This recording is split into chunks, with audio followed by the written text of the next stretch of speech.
In this short tutorial, I'm going to share with you how you can permanently delete your Snapchat account.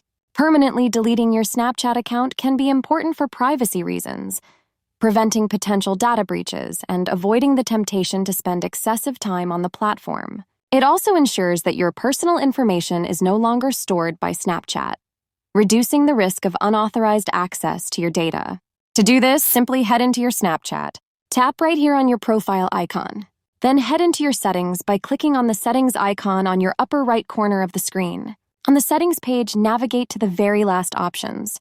Select this option of Delete Account. Simply enter your password to proceed by deleting your account. Sometimes you are required to first verify if it's you to get to this page.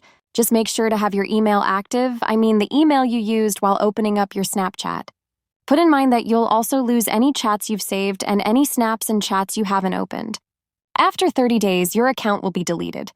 If you'd like to reactivate your account before that happens, just log into Snapchat.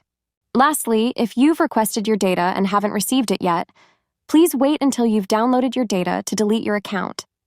That's how easy it is to permanently deactivate your Snapchat. If you have any questions, just let me know in the comments section down below. Please don't forget to leave a like, share, and subscribe for more informative tutorials like this one.